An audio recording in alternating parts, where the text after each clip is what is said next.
Hey everybody, good morning. Welcome to another session of Awaken Your Relationships. I am Julie Murphy and I'm the money chick, but we work things out or we act them out through our money or through our health or through our relationships. And so this is why we have Rita here, because she is the expert in how it acts out in our relationships, particularly these days with all this chaos going on. Right? Yes. Yeah. Welcome, I mean, Rita. Thanks for coming. absolutely. No, I'm happy to be here. And I mean, we were talking before the video started about how we both had disrupted sleep last night. I mean, I was awake at 2 a.m. and I was awake at 4 a.m. and with anxiety. Right. But this is normal because we're not only feeling our own anxiety, we're feeling the anxiety of the whole world. And strangely enough, you know, when 9/11 happened, they had all these random number generators around the world. And when 9/11 happened, all the random number generators started to create patterns, did the same pattern, and they stopped being random. And they've done other tests on this about how emotions affect the magnetic fields around the earth. That's why the random number generators were affected. So when yes, so our emotions affect the magnetic field around the earth, and our shared strong emotions like the ones we had at 9/11 or what we're going through now. It'll be interesting to see, you know, when the pandemic calms down or what we're going through now. So the field around the earth is moving and growing and shifting because of the high levels of emotion. And we can all feel it. It almost feels like the air, for me, it feels like the air is crackling a little bit and my skin's a little more sensitive. Yeah, and you know, sorry, I'm trying to get myself some more light here because I look like I'm in the dark ages here. I was listening to something yesterday. It talked about that the poles are going to shift 13 degrees and that every 26,000 years, the poles shift. And, you know, there's experts like 𝑘𝐻 that talk about this because he's a geologist. I love him. Yes. Yeah. And so a lot of people, you know, I certainly don't want to argue with anybody about this topic, but it's the global warming piece that we've tagged it as, and it's really a pole shift, and the pole shift happens every 26,000 years.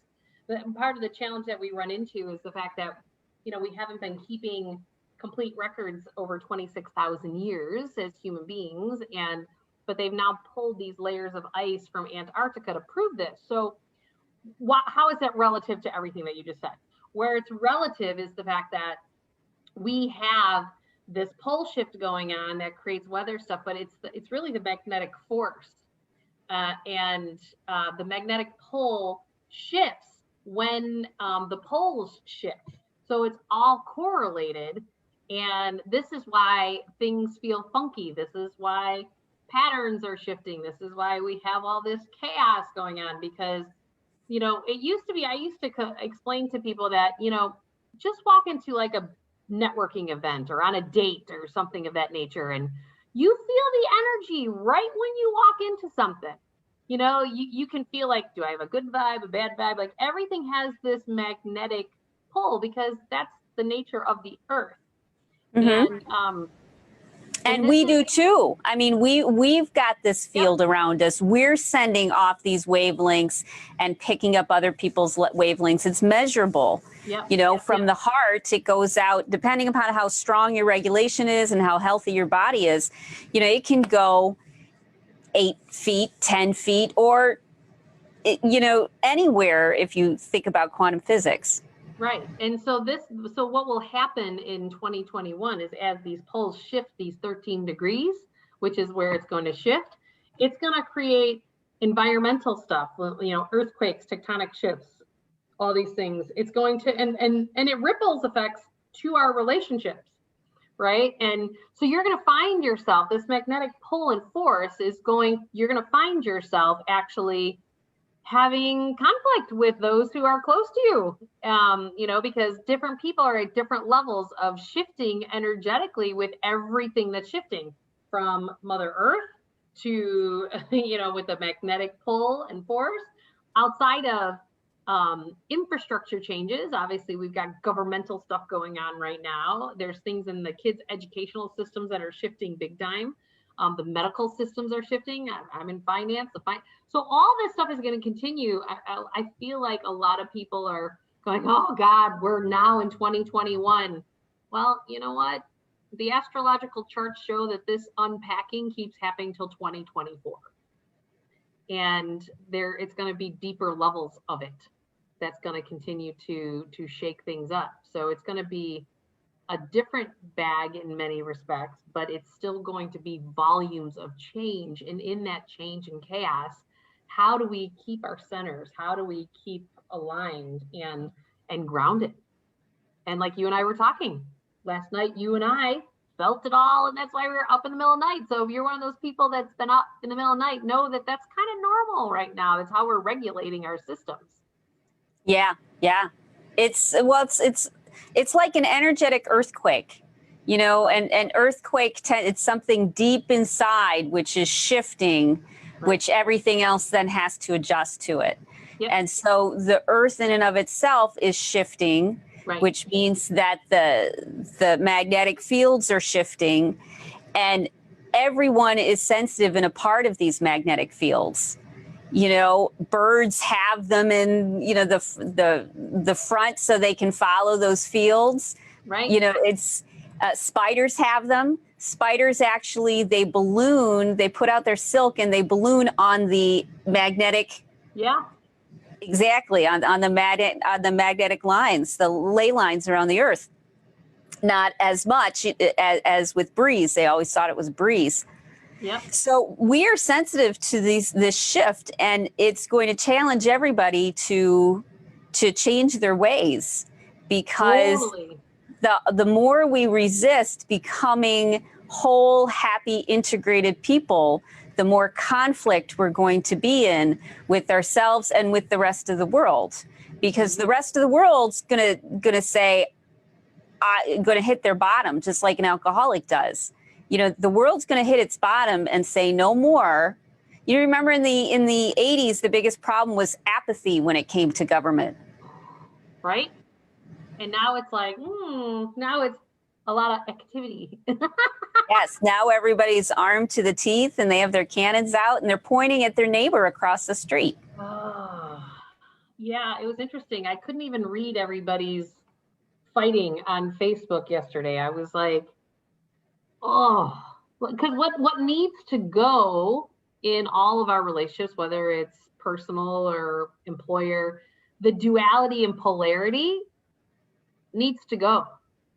That's the part, right, that needs to shift. And right, we will continue. So as I want people, those of you who are listening, like, as you raise your vibration and you find your center more and your groundedness, not only in your energetic field, but in your physical body, just know that some of these things that are happening, like the duality and polarity, are going to irritate you more because you're going to become more sensitive to it.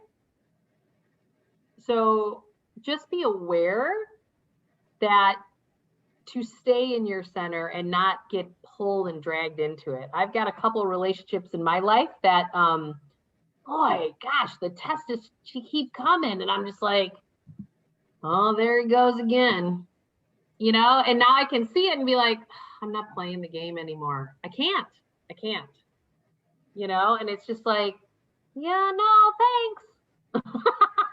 Right. and just like keep my center, so that I'm grounded, so that I'm not joining all the chaos. Yes. Yeah.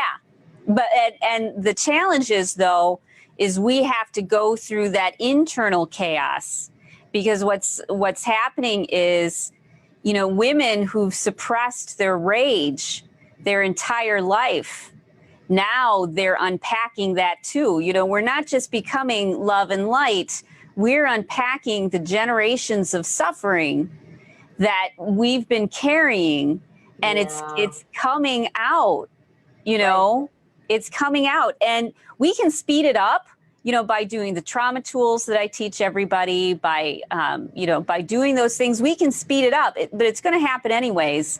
We have to learn how to handle how we feel in a way that brings us to a place of resonance and harmony, instead of in a way that that destroys needlessly. Yeah, because we have to remember, push creates more push. And, you know, and I've noticed that, you know, I will talk about this time and time again in my divorce process, that the more I would push and fight in the court system for the right thing, it was all the right thing. It was in the best interest of my kids and everything. But the more I pushed, the more the push came back at me. And it wasn't until I actually stopped pushing and just said, I'm surrendering to what is ever going to rise, that's the time when it all stopped. And that's what triggered you to get to that point? What was the last straw? Do you remember? Well, the most recent straw was when my, well, okay, let me stick to my divorce process. You know, there was at a point where, you know, I had a situation where he was walking around the house trying to provoke me and saying, you're a crazy bitch and I'm taping you and I'm gonna have your kids taken from you. And he was provoking me, like openly provoking me, trying to get me on tape to explode. And he scared me so much that night that I actually the next day left to take the kids to school and moved them into a hotel room. And that resulted in him being evicted from my house, but then it wound up going to trial. And in that trial process, everybody was twisting the stories.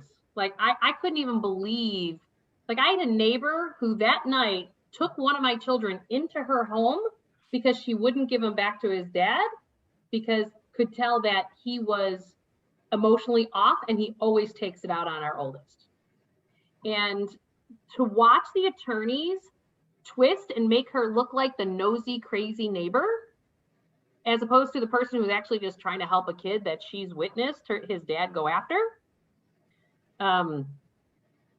It was interesting in that point in the courtroom, none of the fighting worked. Not me bringing somebody who proved, who saw the stuff, because they were twisting it and turning it. It was literally like the light versus the dark, the angels versus the demons. And I literally, like every time I was triggered internally, I just kept saying, all right, universe, God, this one's yours. Like I was literally like, it would hit my system and I would be like anxiety ridden. And then I'd be like, oh, that's yours. That's yours. I just started transcending it in the courtroom because it was so illogical what was going on.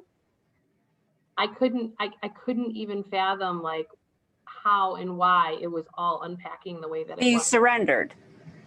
Completely surrendered. And in that came up a lot of fear, a lot of anxiety. Like I had to feel those feelings of everything that I kept just chalking up because I was being strong for my kids. And so you just have, in all of this, in our relationships, we just have to get to a place, because, you know, the attorneys are gone now. They're still the same shit.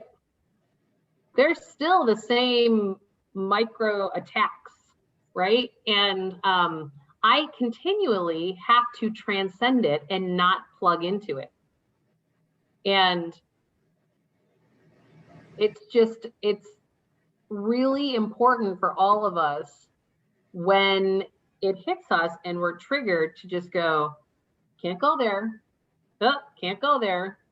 And certainly by all means, am I not perfect at it, but it's about holding the space for a higher level of consciousness to come into being.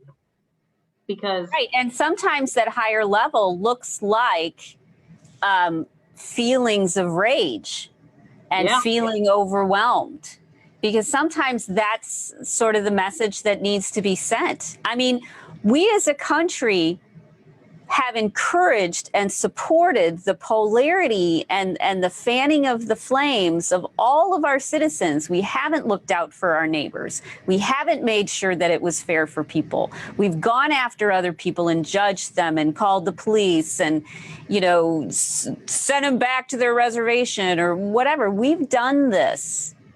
And the riots are a natural side effect. Mm-hmm. Yeah, it's all the pent up. Generational. Yeah. It's not just because many people, I don't even know if they realize that it's because it's been generations of what's been built up, and they're the ones acting it out for prior generations. Mm-hmm. And what you always say is you either act it out or you work it out.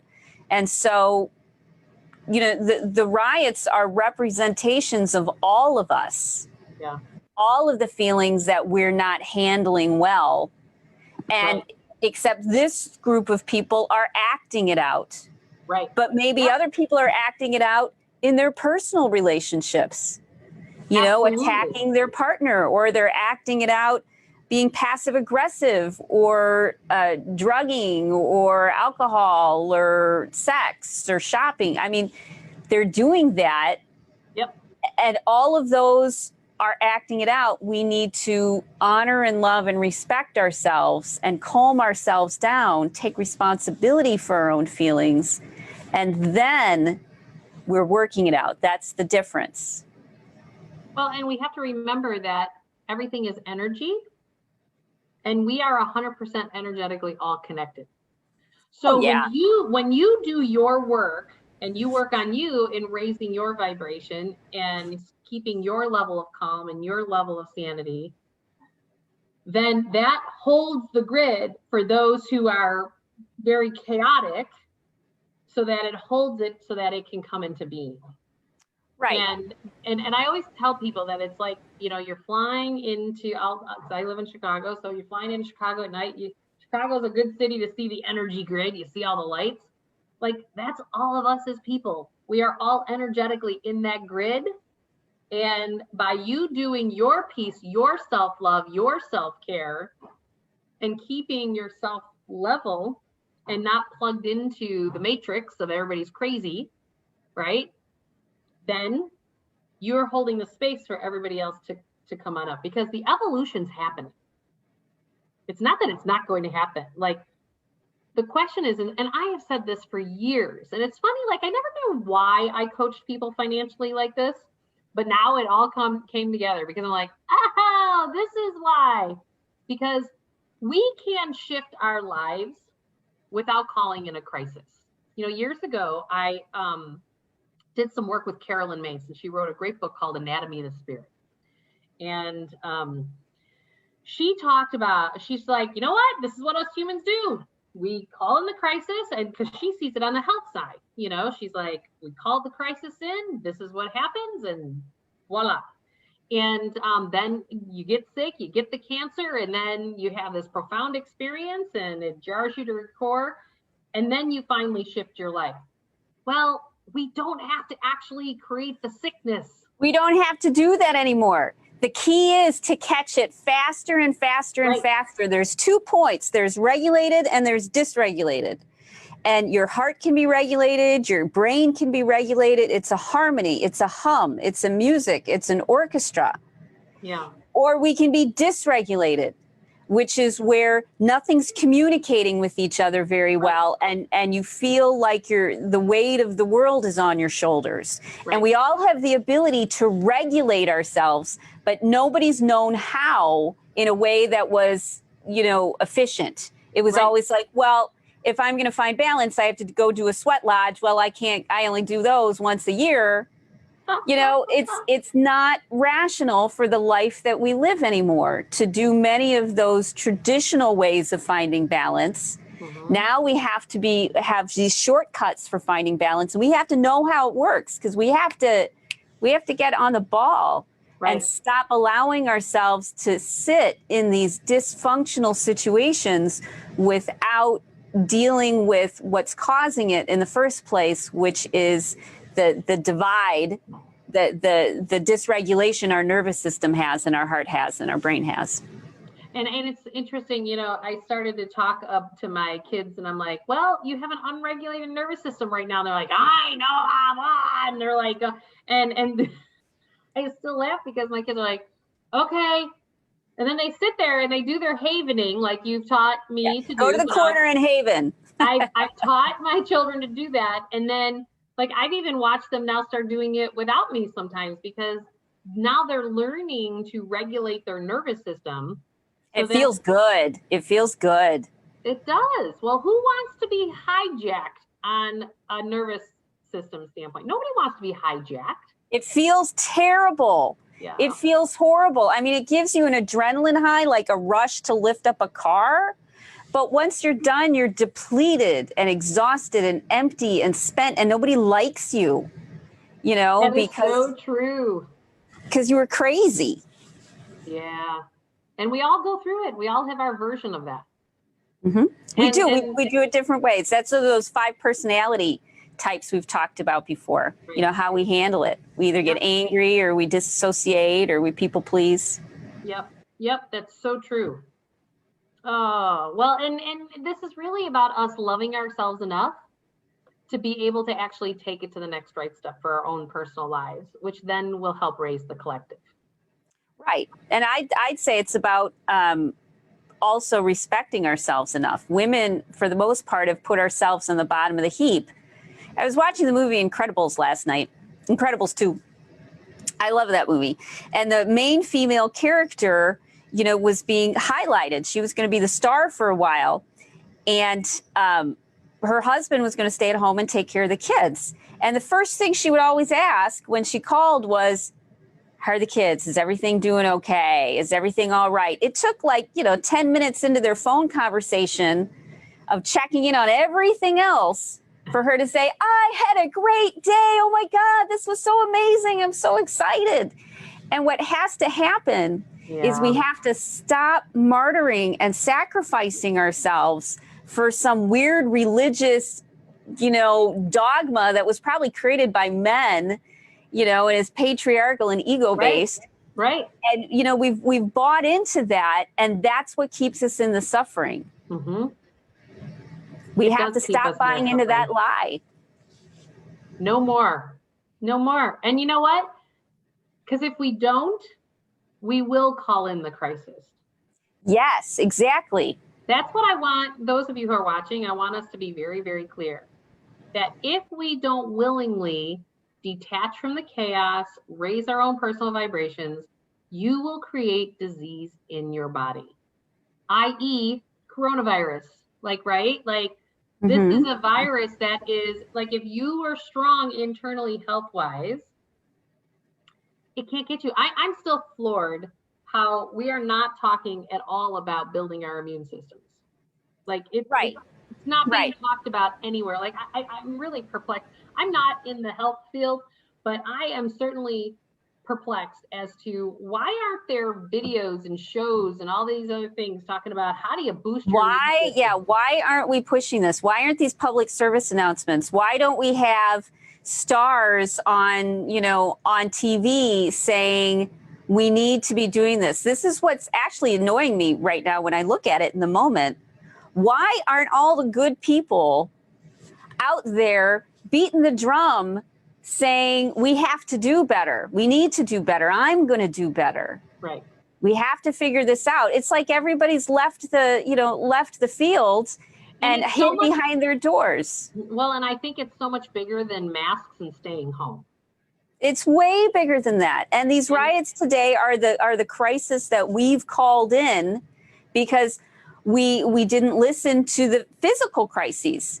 We don't listen to our physical crises, and then it turns into a crisis of consciousness, of the consciousness of the field we're in of people. Yeah. And so it's just about shifting from a place of what's wrong with everything, and let's start shifting to what is right. Like, what can we do that supports what we want to create? Right. And it's easy, that whole saying of misery loves company. God knows that negativity promotes more negativity. Mm-hmm. And we have to realize well, if we shift on, you know, it was funny. First time last night, my kids, one of them, we sat down to dinner, and my 9-year-old goes, "All right, well, let's do it. So here's what went great with my day today." Like, and just started talking about what went great with her day. And I was going, it's shifted, you know, as opposed to complaining that somebody got this plate and this thing, like, it starts with as little of things like that. Yes, exactly. And then, we can rewire and rebuild ourselves. It takes a little bit of time, and we haven't had good role models. Right. Well, there's no time like the present. Right. That's why you and I are out here. You know, I'm doing these 7-day challenges. I'm doing live streams every day. I'm like, this is the core problem. The core problem is internally we are dysregulated. And all we need to do is start doing things like havening that regulate our nervous system, allowing ourselves to unpack all of this stuff. Right. So we can come to that higher vibration. And why now and not 20 years ago? Because energetically, everything's coming into a, you know, now is the time. The whole world doesn't revolve around me. The world revolves around everybody. Everybody and everything that exists. And so just because 20 years ago I might have been ready doesn't mean that the space was ready for the shift. Or the boomers were back in the 60s when I'm still floored that they wrote a song called The Age of Aquarius. And if you listen to the words to that song, it's literally exactly what's happening right now. Mm-hmm. And just on December 21st, we just shifted into the Age of Aquarius. I am like, oh my God. Yeah, I didn't realize that. Yeah, I'm floored that 50 years ago, you know, I think it was 50 years ago that song was written. Yeah, it's almost exactly a 69. So they were, they were predicting. People have been predicting this for a long time. Yeah. And so here we are, right? Here we are in the big, great awakening and the great shift. And it starts in the micro world of our relationships. Yes, you know? It does. And our relationship with ourselves. Because, you know, it starts. One of the things you were just saying is, we have to, you know, shift into a more positive vibration. But that includes with ourselves too. When we have that anger and that anxiety and that hurt and that fear, instead of telling ourselves, you know, you're worthless, you're helpless, there's nothing you can do about it. Instead of telling ourselves that, why are you thinking that? You should stop thinking that. I can't believe you're thinking that. You know, you need to stop thinking that right now. You have to stop thinking that. Right. You know, we start slapping the child around instead of saying, oh, my poor dear, what do you need? How can I love you and bring you back into the fold, bring you back into the bigger flow of who we are? How can I help you? But instead we talk to ourselves and say, oh, look, I'm doing it again. I'm such an idiot. I'm always negative. I'm always thinking negative thoughts. Why don't I just stop thinking negative thoughts? Why do I stop? You know, it's love for ourselves first. Well, and we also need to realize that when we're trying to defend our position, like I watched this a lot yesterday on Facebook, that people were just, you know, defending their position. You know, that just hooks you back in and it dysregulates your own nervous system. Yes, you have to purposely surround yourself with things that lift you up consciously and intentionally. You have to decide you want to think and feel differently. Yeah, exactly. And otherwise the lessons will keep coming. Yeah, because that's the natural side effect of being dysregulated. Everything goes to hell. Right. Super interesting. Well, it'll be fun to see how this unpacks in the next week before we chat again, my friend. Yeah, it'll be interesting to see, you know, a week from now, because I think, I mean, a lot can happen in 2 weeks. A lot of historical things are going to be happening over the, you know, over the next few weeks. So it's not about hiding in our rooms with the door locked, hoping that nobody breaks it down. And it's also not about lashing out and annihilating people. Correct. It's about taking care of your own stuff. Yeah, there's this place in between. Instead, you go to the woods where all the other cool people are hanging out, and hang out there and get reconnected, Yeah. you know, and do the sit-in there, do the protest there while being connected to the earth. Right. That's so true. Good stuff.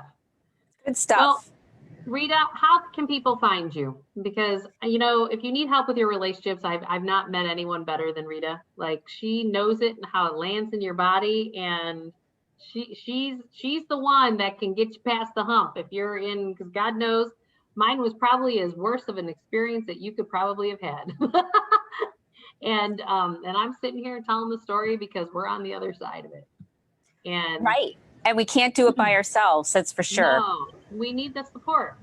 And Yeah. so how do they find you to get some more support when they need it? Well, my website is 𝑘𝐮𝐭𝐡𝐨𝐫. And then this week, I'm doing a 7-day challenge that's free, but it's only for women. And it's about getting your nervous system regulated every day. Because if you change it by 1% in multiple areas of your life, then your whole system shifts. It has a new baseline. So every day we've got a different topic. Today happens to be wealth. And then we do different speakers during the day to kind of poke a few buttons. And then whatever comes up, you clear out, you regulate, you get healthy around it. And then we make those tiny little shifts every day for 7 days.